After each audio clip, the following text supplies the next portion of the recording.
जय जिनेंद्र। आज हम एनसीईआरटी 11th अध्याय 3 में इस बात का अध्ययन करेंगे कि भारत में आर्थिक सुधार क्यों प्रारंभ हुए।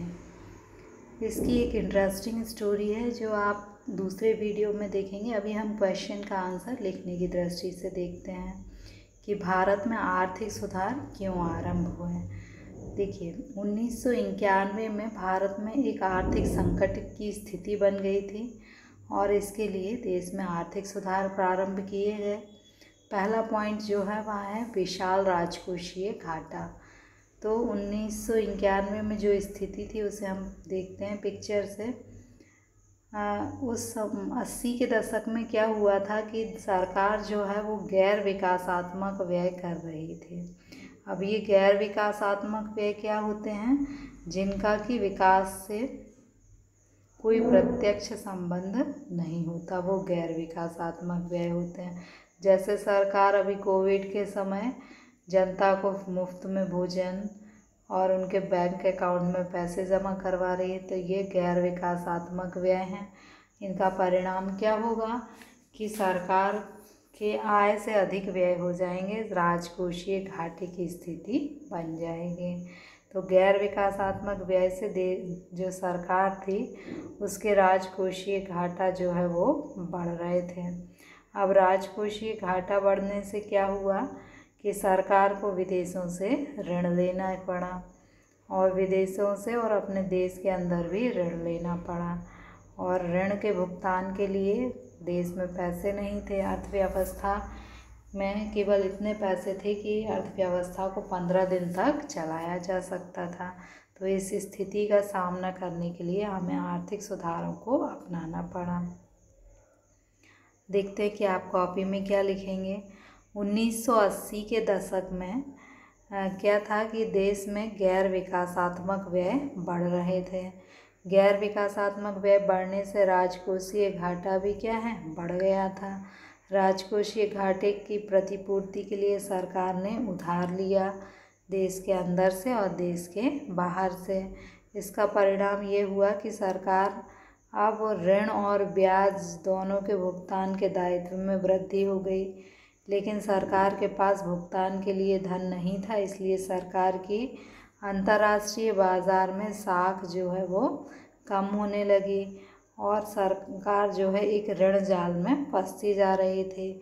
और इस ऋण जाल से बाहर निकलने के लिए आवश्यक था कि सरकार तत्काल ही आर्थिक सुधारों को प्रारंभ करे जिससे कि इस ऋण जाल से बाहर निकल सके।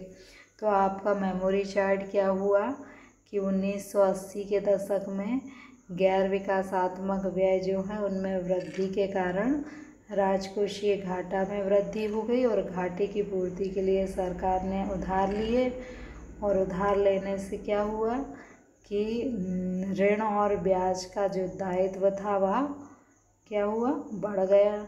और ऋण और ब्याज के दायित्व बढ़ने से अंतर्राष्ट्रीय बाजार में वित्तीय साख जो है वो कम हो गई और सरकार जो है ऋण जाल में फंस गई। ऋण जाल से बाहर निकलने के लिए आर्थिक सुधार प्रारंभ किए गए। अगला है कमजोर भुगतान संतुलन स्थिति। अब ये भुगतान संतुलन क्या होता है? जब हम आयात करते हैं तो उसके बदले में हमें डॉलर में भुगतान, जैसे मान लीजिए अमेरिका से आयात किया तो डॉलर में भुगतान करना पड़ेगा और जब हम निर्यात करते हैं तो उसके बदले में हमें मुद्रा प्राप्त होती है। अगर हमने आयात ज़्यादा किया है यानी पैसा हमें देना ज़्यादा है, डॉलर हमें देना ज़्यादा है और हमने निर्यात कम दिया है यानी रुपए हमें मिलेंगे कम, यानी हमें देना ज़्यादा है और लेना कम है। जब हमें देना ज़्यादा है यानी हमारे भुगतान संतुलन की स्थिति जो है वो गड़बड़ा गई और भुगतान संतुलन की स्थिति क्योंकि 1991 में हमने आयात ज़्यादा किया था, निर्यात कम किया, भुगतान संतुलन की स्थिति खराब हुई और उसे ठीक करने के लिए आर्थिक सुधारों को अपनाया गया। देखिए, भुगतान संतुलन की स्थिति क्या थी कि 1980 के दशक में भारतीय उत्पादों की प्रतिस्पर्धी क्षमता जो थी वो कम थी। अब ये प्रतिस्पर्धी क्षमता क्या होती है यानी जब अंतर्राष्ट्रीय बाजार में कोई दो देशों की वस्तुएं बिक रही हों। प्रतिस्पर्धा में कमी का मतलब है कि ये यूएस है और ये इंडिया है, ये एक ही वस्तु को बेच रहे हैं, लेकिन ये जो है उस वस्तु को 5 रुपये में बेच रहे हैं और ये 4 रुपये में। तो भारत की जो प्रतिस्पर्धा क्षमता है वो कम हो जाएगी, क्योंकि कीमत महंगी है, लोग इस वस्तु को लेंगे।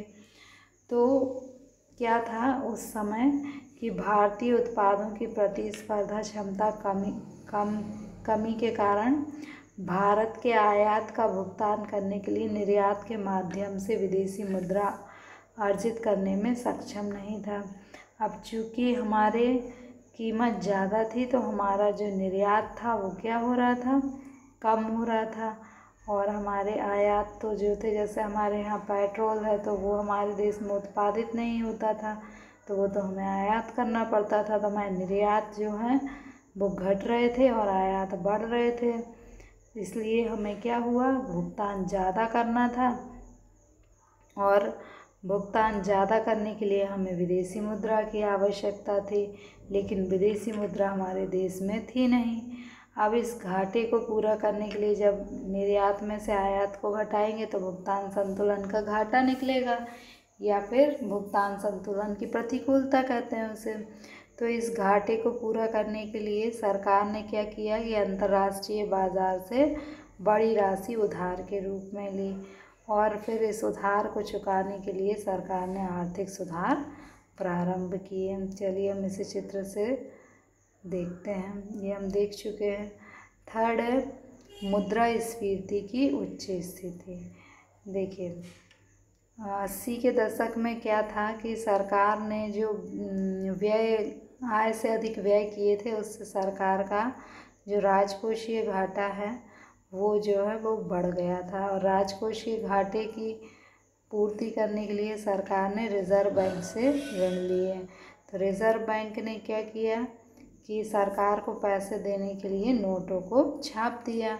अब जब जनता के हाथ में नोट आएंगे और सरकार जो है जनता को नोट तो दे रही है, लेकिन वो गैर विकासात्मक कार्य मतलब किसी उत्पादन के लिए नहीं दे रही, लोगों को वैसे ही नोट मिल गए। तो जब सरकार लोगों को नोट देती है, रिज़र्व बैंक उसको छापती है और सरकार जनता को देती है, जनता उससे क्या करती है, मांग करती है। वस्तुओं और सेवाओं की मांग बढ़ जाती है, और मांग बढ़ने से क्या होता है कि वस्तुओं के जो मूल्य हैं वो भी बढ़ जाते हैं, और मूल्य बढ़ने को ही हम क्या कहते हैं, इन्फ्लेशन या स्फीति की स्थिति निर्मित हो जाती है। तो आपको क्या याद रखना है कि जब सरकार का राजकोषीय घाटा बढ़ जाता है तो सरकार क्या करती है, रिज़र्व बैंक से नोटों का निर्गमन करवाती है या रिज़र्व बैंक से उधार लेती है, और नोटों के निर्गमन से क्या होता है, वस्तुओं की मांग में वृद्धि हो जाती है, और मांग में वृद्धि होने से मुद्रास्फीति की स्थिति निर्मित हो जाती है। चलिए देखते हैं लिखा क्या है। लिखना जो आपको कॉपी में है कि आपको पता है कि 80 के दशक में राजकोषीय घाटा अधिक था, तो उच्च राजकोषीय घाटे ने केंद्र सरकार को आरबीआई से उधार लेकर राजकोषीय घाटे के मुद्रीकरण को मजबूर किया। यानी राजकोषीय घाटा जो था उस समय अधिक था, इसलिए सरकार ने क्या किया, आरबीआई से उधार लिया, और आरबीआई ने क्या किया, नए नोट छापकर सरकार को उधार दिया, और जब नए नोट बाज़ार में आए तो मांग बढ़ी, और मांग बढ़ने से मुद्रास्फीति बढ़ गई, और मुद्रास्फीति बढ़ने से वस्तुएं बहुत अधिक महंगी मिलने लगी।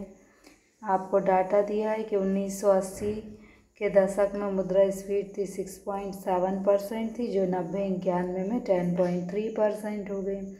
अब ये जो महंगाई तेज़ी से बढ़ रही थी, इसको पूरा इस स्थिति को ठीक करने के लिए सरकार को आवश्यक था कि वह आर्थिक सुधारों को अपनाएं।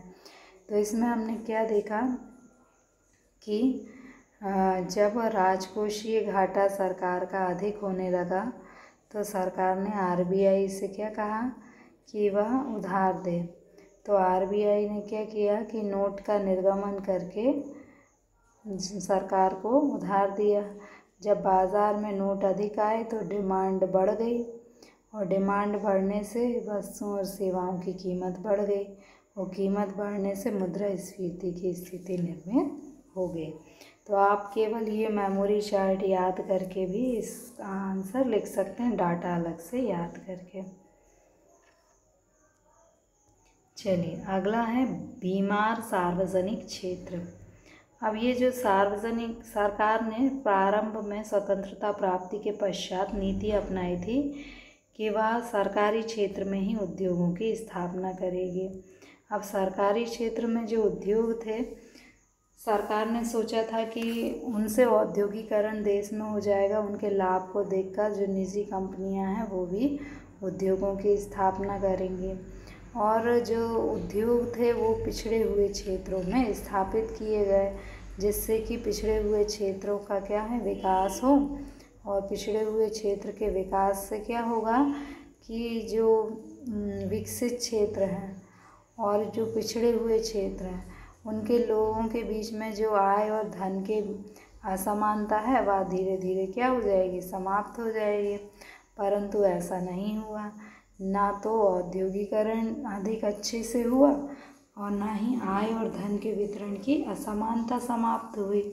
और दूसरे तो ये जो सार्वजनिक क्षेत्र की कंपनियां थीं ये जो है वो घाटे में चल रही थी और इनके लॉस घाटे को पूरा करने के लिए सरकार को बजट के माध्यम से वित्त का प्रबंध करना पड़ता था। तो इस प्रकार ये जो बीमार सार्वजनिक उपक्रम थे ये सरकार के ऊपर और बोझ बनने लगे और ऐसी स्थिति से निपटने के लिए सरकार को आर्थिक सुधारों को अपनाना पड़ा। देखते हैं लिखा क्या है। बीमार सार्वजनिक क्षेत्र, बीमार सार्वजनिक उपक्रम वो होते हैं जो कि घाटे में चल रहे होते हैं। अब सार्वजनिक उपक्रमों को स्वतंत्रता के पश्चात भूमिका दी गई थी कि वे देश में औद्योगिकरण करेंगे, आय और धन की असमानता को दूर करेंगे, परंतु ऐसा नहीं हुआ। दूसरी ओर क्या हुआ कि ये सार्वजनिक उपक्रम जो हैं विफल होने लगे और इनसे सरकारी बजट पर अतिरिक्त बोझ पड़ने लगा और ऐसी स्थिति को ठीक करने के लिए सरकार ने आर्थिक सुधारों को अपनाया। तो आपका मेमोरी चार्ट हो गया कि सार्वजनिक उपक्रमों को औद्योगिकरण और आय की असमानता को दूर करने का कार्य सौंपा गया था, परंतु वे इस भूमिका को निभाने में असफल रहे।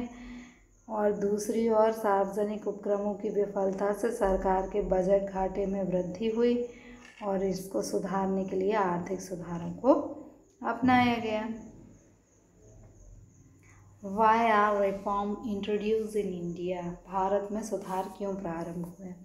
Economic reform were introduced in the year of 1991 in India to combat Indian economic crisis. Economic crisis जो है उसको चुनौती को स्वीकार करने के लिए उस 1991 में इकोनॉमिक रिफॉर्म जो है वो इंट्रोड्यूस हुए। Number 1, huge physical deficit. First reason जो इकोनॉमिक रिफॉर्म का था वो हग फिजिकल डेफिसिट था। Throughout 1980s physical deficit was getting worse due to huge non development expenditure. Means non development expenditure के कारण जो फिजिकल डेफिसिट था वो बढ़ रहा था। As a result gross physical deficit rose from 5.7 of GDP to 6.6 of GDP during 1981 to 1991। Means 1990-91 में जो फिजिकल डेफिसिट 5.7% था वो 1991 में 6.6% हो गया। Suddenly a major proportion of deficit finance was borrowed। तो ये जो डेफिसिट हो रहा था उसके लिए सरकार ने ऋण लिया, एक्सटर्नल और डोमेस्टिक दोनों सोर्सों से लिया। The increase borrowing result increase public debt. अब ये जो बोरोइंग बढ़ गई थी इसलिए पब्लिक डेट भी बढ़ गए थे, इनका इंटरेस्ट भी बढ़ गया था और इन सबको ठीक करने के लिए सरकार जो है उसको क्या करना पड़ा, इकोनॉमिक रिफॉर्म को इंट्रोड्यूस करना पड़ा। Second one, weak VPO situation. VPO represent the excess of total amount of export over total amount of import. BPO balance of payment यह बताता है कि हमने एक्सपोर्ट इम्पोर्ट का डिफरेंस क्या है। Due to lack of competitiveness of Indian product जो थे उनकी कॉम्पिटिटिवनेस कम थी। India was not able to earn enough foreign exchange. तो इंडिया इतना फॉरेन एक्सचेंज अर्न नहीं कर पाता था कि वो एक्सपोर्ट को फाइनेंस कर सके। इंपोर्ट के बिल जो हैं उसको एक्सपोर्ट से पूरा नहीं कर पाता था। करंट अकाउंट डेफिसिट रोज, इससे हमारा करंट अकाउंट डेफिसिट जो था वो बढ़ता जा रहा था। In order to finance this huge current account deficit, Indian government borrowed huge amount from the international market. इसलिए इंटरनेशनल मार्केट से हमने जो है बोरोइंग की। This BPO crisis complaint the need for the economic reform. ये जो BPO crisis थी उसके कारण देश में इकोनॉमिक रिफॉर्म स्टार्ट हुआ। High level of inflation, the high fiscal deficit forced central government to mention the fiscal deficit bye borrowing from RBI. Means government ने जो फिस्कल डेफिसिट था उसको पूरा करने के लिए आरबीआई से लोन लिया। आरबीआई प्रिंटेड न्यू करेंसी, तो आरबीआई ने क्या किया, न्यू करेंसी प्रिंट करके गवर्नमेंट को दे दी। और इससे क्या हुआ कि देश में इन्फ्लेशन रेट जो है वो बढ़ गया और डोमेस्टिक गुड्स जो थी वो एक्सपेंसिव हो गई। और इस सिचुएशन को ठीक करने के लिए सरकार ने इकोनॉमिक रिफॉर्म जो है उन्हें अडॉप्ट किया। Sick PSU, PSU means public sector undertakings. तो सिक मीन्स होता है कि loss making public sector undertakings. तो जो पीएसयू थे उन्हें जो प्राइम रोल दिया गया था, उनका प्राइम रोल था कि वो इंडस्ट्रियलाइजेशन इंडिया के अंदर करें, inequality of income and poverty जो थी उसको ठीक करें, परंतु ऐसा नहीं हुआ। ये जो उनको रोल दिया गया था उसको में वे फेल रहे। और दूसरी साइड क्या था कि ये जो सिक पीएसयू थे उनकी सिकनेस को ठीक करने के लिए सरकार को एक्स्ट्रा फाइनेंशियल बर्डन हो गया गवर्नमेंट के बजट पर। और ऐसी सिचुएशन को ठीक करने के लिए जो है इकोनॉमिक रिफॉर्म इंट्रोड्यूस किए गए। दस because of all reason existing, ये सारे रीज़न एक्सिस्ट कर रहे थे इसलिए गवर्नमेंट को इकोनॉमिक रिफॉर्म स्टार्ट करने पड़े। Okay, thank you.